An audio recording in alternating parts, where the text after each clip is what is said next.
relationship din namin ni Alden off-cam. Pero may closure naman kami dalawa. Pag-usapan namin lahat. Pero roller coaster din kami dalawa. Mas Sa ibang exciting, episode exciting. na ng podcast, ano rin. Sana mapaunlakan niya tayo dito para Oo nga. pag-usapan natin. Good morning everyone, welcome to my channel and it's me again, ang inyong chismosong Kaalda Vlogger. So gusto ko munang magpasalamat sa inyong lahat sa mga walang sawang tumatangkilik, nanonood, sumusuport at sumusubaybay ng mga content ko here on my YouTube channel. So wag ninyong babaktawan o lalaktawan tong ating content ngayong araw. I'm sure na hindi ninyo pagsisisihan na pinanood nyo to mula umpisa hanggang hulihan, and syempre wag kayong mag-i-skip ng segment. Buuin nyo to mula umpisa hanggang hulihan, and syempre wag ninyong kakalimutan na i-share to para mas lalo tayong dumami dito sa ating social media. So eto na, dumako na tayo sa ating main topic for today's video. Kung nakapanood na kayo ng teleserye throwback episodes or podcasts ng Tae Show, dito nga ibinunyag ni Maine Mendoza na in love siya kay Alden Richards. So ito na guys, watch this. Mamaya ipapaliwanag ko sa inyo ng buong buo. So ito na guys, watch this. At kung nakita nyo na nga yung recap, so once again, say TTO sa mga admin. So dumako na tayo sa ating main topic for today's video. Ito na nga, sa mga hindi pa nakakanood ng teleserye episodes mula 1 to 5 na podcasts, dahil dito sa podcast na to nagkaaminan na nga ng bonggang-bongga. At isa na dyan guys, yung in love talaga si Maine Mendoza or si Maine kay Alden, ha? Mismong sa bibig ni Maine nanggaling or sa mismong bibig ni Maine. O baka guys, si clown ito dahil 'di ba alam naman na natin itbulaga talaga to. So alam niyo na maraming pa ek at saka maraming pasakali ang itbulaga ngayong araw. So alam niyo na. Dahil ito na nga, totoong na in love pala si Meng kay Alden, o totoo talagang na in love talaga si Meng kay Alden. Dahil sino ba naman ang hindi mai-in love dyan kay Tisoy? Apakagwapo, di ba? Sino ba naman ang hindi mapafall? At eto nga lang no, dito ko sila nahalata. Okay na sana yun eh. Tapos eto ha, hindi daw nanligaw. Talaga ba? May hindi ba nanliligaw na yung tawa, 'di ba?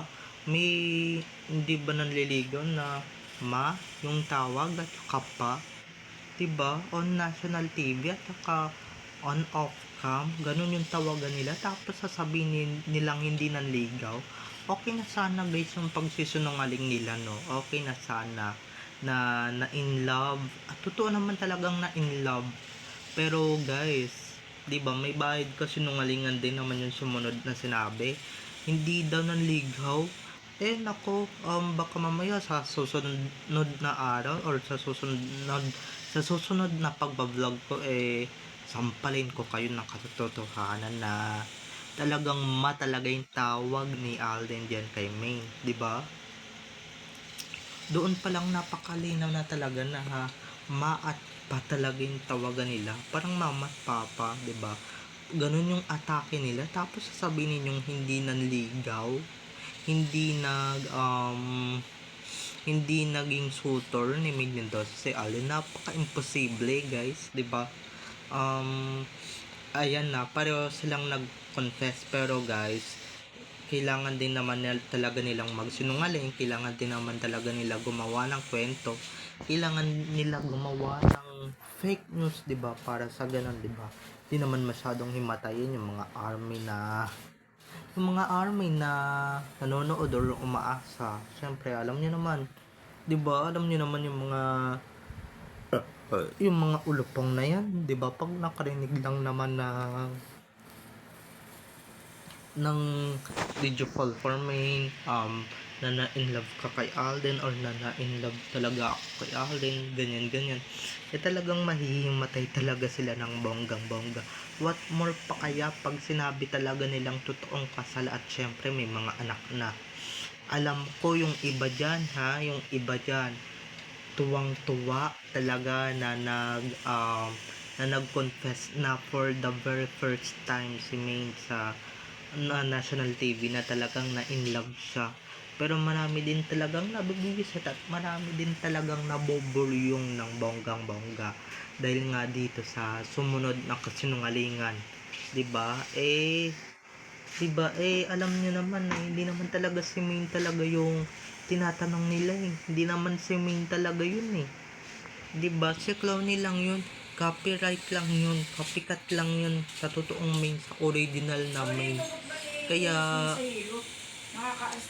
kaya yung original na Maine, kung tatanungin nyo ng ganyan, straightforward talaga. Hindi yung kailangan na talaga, hindi yung kailangan pa talagang mag-isip, hindi yung kailangan pa talagang magbakel kung ano pa talaga yung totoong sasabihin. At saka guys, hindi tayo, at saka mga ka-ADN na hindi tayo sasabihang kulto ni May na sinabi talaga ng walang kwentang Clowny na yan, 'di ba? Alam naman natin si Ming kung gaano tayo kamahal niyang niyang babaeng yan or gaano tayo kamahal niya ni May. Hindi niya tayo pagsasabihan ng ganyan, 'di ba? Kaya dito pa lang talagang nag-make up its stories na sila no, making up lies na naman sila. Palibhasa diyan na naman sila sanay. Diyan sila sanay ano bang magagawa natin, 'di ba? Ano pa bang magagawa natin? Diyan sila magaling, 'di ba, sa pagsisinungaling at diyan sila kumikita ng pera kaya Wala isa ubusin ko oo. na yung tapos. Kaya yung pagpapanood ng kaliserye, yung pagpapalabas nilang muli ng kaliserye at yung pagdadagdag nila ng kung anumang episode or kung anumang podcasts, 'di ba, na pinagkukwentuhan nila ngayon talagang may bahid kasinungalingan na talaga. Kung yung pag-amin ni Meng na fall siya kay Alden, tuwang-tuwa na tayo. Pero guys, may bahid din naman kasinungalingan ang sumunod, 'di ba? So doon mo palang mahahalata na si Meng ba talaga ay nagsasalita, 'di ba?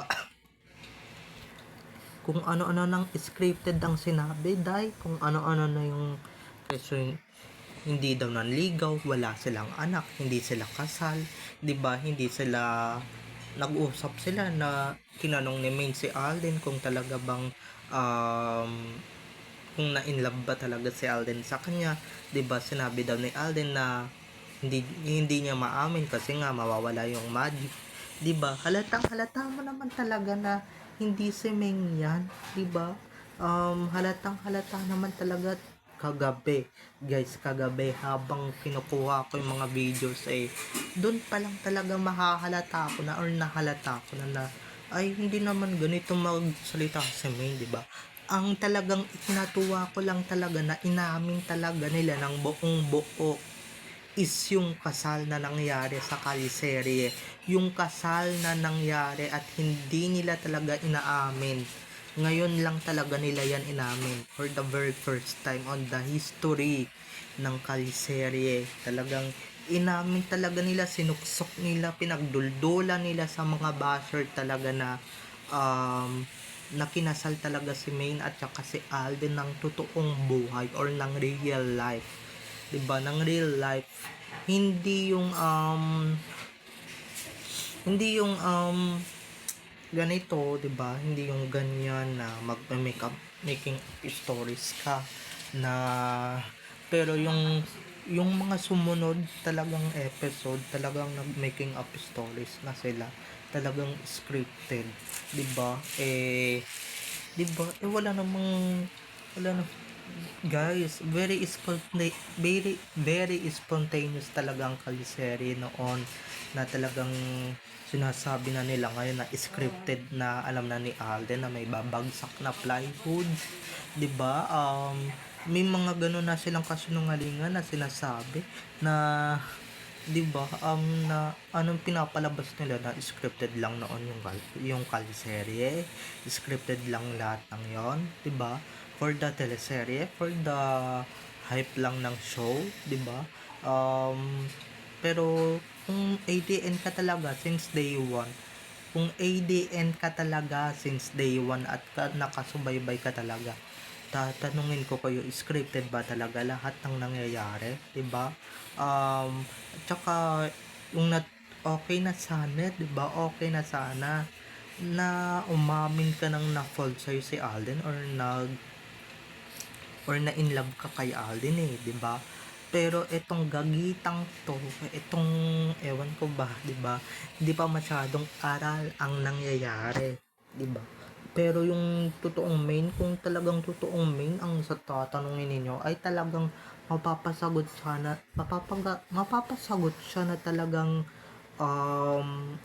yes, na na-fall siya kay Alden, and syempre or na in love siya kay Alden, at baka mamaya mapaamin din niya ng kinasal sila, ng may anak na sila, 'di ba?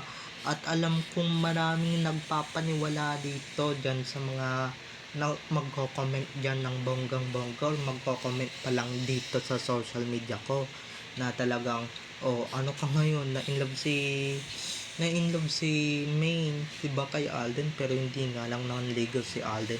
Talaga ba mga manang, hindi ba talaga nanligaw? Kayo ba, tatanungin ko kayo, hindi ba talaga nanligaw si Alden dyan kay Meng? 'Di ba? Kayo ba, 'di ba, na araw-araw ninyo nakikitang sweet, maski off cam nakikita ninyong sweet,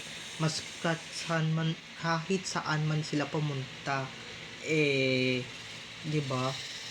Hindi daw nanligaw, samantalang nung 21st birthday niya, 'di ba, sinurprise siya ni Alden ng isang very very private, intimate na celebration, 'di ba? Ito ibubunyag ko na lahat to.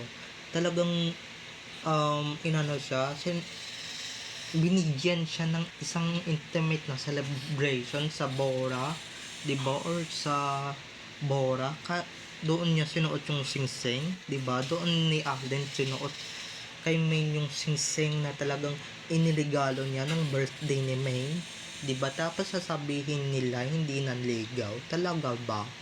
At saka may hindi ba nanligaw na talagang sabay nag-gym, 'di ba? At huling-huli ko sa bibig ni Alden na Mayong tawag. Okay? For short, Mama. 'Di ba? At ganon din si Main, Papa yung tanong, ay yung tawag niya kay Alden.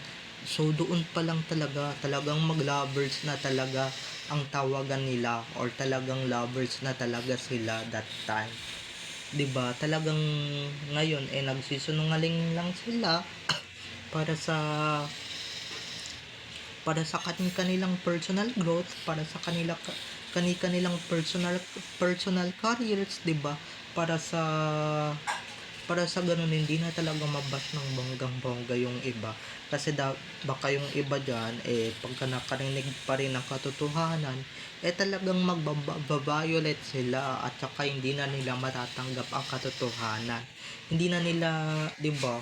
Doon pa lang sa nanligaw or doon pa lang sa na in love, alam kong may mga pumutok ng mga puwet or mga ulo nila talaga ng bonggang-bongga, at talagang na sila, nanggigigil na sila that time. Pero binawi talaga, 'di ba? Binawi talaga ni Meng yung sinabi din niya na talagang hindi talaga nanligaw. Talaga ba? Kaliseri days pa lang, halatang halata na talagang may laman na talaga yung yung pag-aarte ninyo, and syempre yung 'di ba? Huwag mo kaming etchen dahil hindi ikaw ang tunay na Meng. Dahil pagka yung tunay na Meng talaga yung nag-confess diyan, ay nako, talagang mababasag talaga yung mababasag talaga yung